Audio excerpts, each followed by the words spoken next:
Halo, saya David. Selamat datang di channel Teknisi Kampung.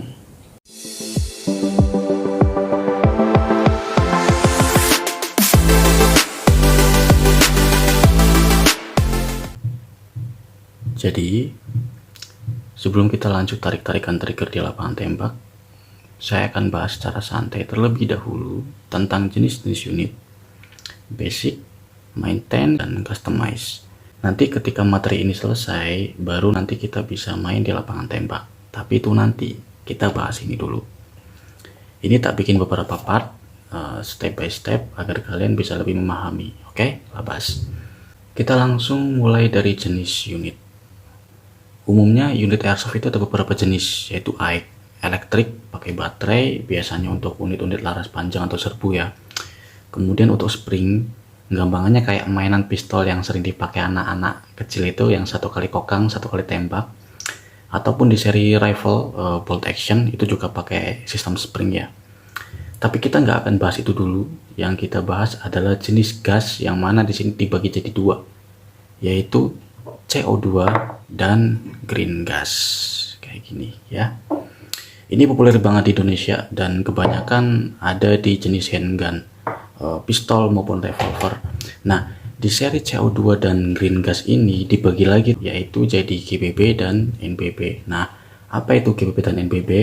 Kita kasih contohnya dulu. Nah, yang ini untuk GBB dan ini yang NBB.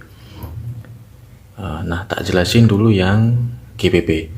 Jadi GBB adalah gas blowback, yang gampangnya slide ini akan maju dan mundur ketika dioperasikan. Umumnya bisa dikokang, tapi hati-hati juga, soalnya ada jenis yang bisa dikokang namun bukan GBB. Yap, itu Baikal Makarov Russia. Dia bisa dikokang tapi nggak blowback. Umumnya GBB ini tenaganya disuplai dari green gas, bro. Tapi ada juga yang dari CO2, cuma itu kurang populer karena faktor maintenance dan lingkup penggunaan. Ini karena di event-event tembak reaksi, setahu saya syarat unit untuk bisa ikut main itu, pertama jelas gas blowback, power dari green gas, dan BB-nya pasti kaliber 6 mili. Jadi kalau pakai CO2 menurut saya belum bisa ya. Tapi nggak tahu kalau untuk di wilayah lain. Tapi kalau sekedar untuk main di non-event kayak latihan mah asik-asik aja. Lagi pula tarikan dan sensasi recoil lebih nampar toh. Nah, balik lagi ke awal tadi. Jadi kelemahan dari GBB jenis CO2 ini, untuk part rada sulit dicari. Kemudian kalau sekali valve-nya rusak, biasanya harus diganti satu set, yang mana jauh berbeda dengan valve jenis green gas. Nanti tak cariin contoh valve-nya kayak gimana. Ini dikarenakan kebanyakan valve CO2 untuk tahanan dia pakai teflon yang sudah dikunci langsung sama as valve-nya. Jadi kalau valve kotor atau aus atau luka itu nggak bisa diganti karena udah kekunci sama as valve-nya. Ini ya, tak cari dulu. Ini kita ambil contoh valve satu set dari Colt 1911. Dia untuk tahanan asnya dia pakai teflon. Jadi kalau misal teflonnya rusak, aus atau luka, jelas harus diganti satu set. Tapi biasanya sudah ada seri-seri yang terbaru yang bisa dilepas pasang. Kalau misal masih yang udah dipaten ya kan, langsung dipaten kayak gitu, paling di customize bisa nanti asnya dipatah, kemudian ini dibuatkan lagi. Tapi itu nanti kita bikin di part yang lain, di part video yang lain. Nah, beda halnya dengan valve green gas yang dia pakai o-ring ya. Jadi nanti kalau misal valve-nya di bagian tahanannya rusak, o-ring ini bisa dilakukan penggantian dan part aslinya banyak banget. Sampai sini insya Allah paham lah ya. Kemudian kelemahan dari GBB, entah itu dari CO2 dan green gas ya, yaitu power, tapi ini bisa diatasi. Nah, ini disebabkan karena faktor pembagian energi dari gas sebagai tenaga dorong, dimana gas pertekanan yang keluar ketika valve terbuka ya pasti ketuk, ditembakkan kayak gini. Kita ambilin contohnya. Nah, dari sini ya, ini kan diketuk, ini valve dari green gas.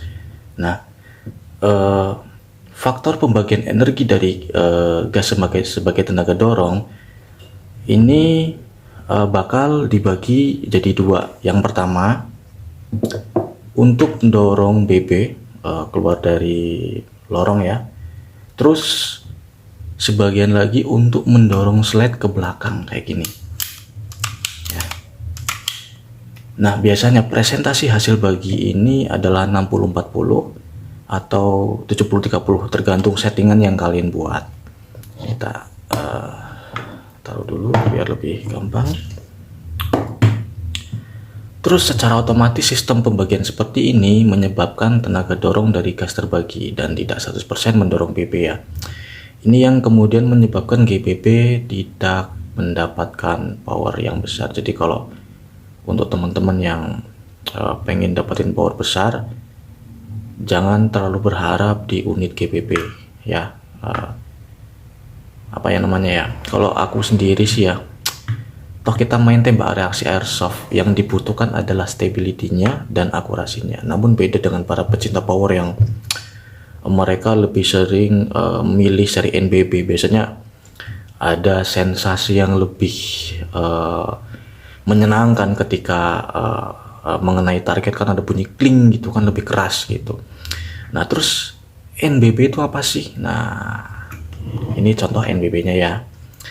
NBB itu versi lebih simpelnya GBB yang partnya nggak terlalu banyak, perawatannya mudah, simple, powernya lebih besar. Ciri yang paling menonjol dan dominan dari NBB adalah bagian slide ini tuh nggak bisa dikokang atau maju mundur ya. Ketika ditembakkan, slide-nya tetap stay, nggak maju mundur. Beda kayak ini ya, ini kan maju mundur ya. Nah, untuk harganya pun terbilang lebih rendah dari seri GBB. Ini wajar mengingat GBB lebih mempunyai banyak part, dan ini salah satu faktor yang menyebabkan seri NBB lebih banyak diminati oleh para pencinta airsoft. Oke, sepertinya cukup untuk penjelasannya. Kita langsung lepas ke maintenance. Untuk lanjut ke pembahasan pemeliharaan dan perawatan, silakan tonton video selanjutnya. Tapi sebelum itu, alangkah baiknya jangan lupa like, subscribe, comment, and share kepada teman-teman kamu yang lain agar saling menambah wawasan dan pengetahuan. Dadah!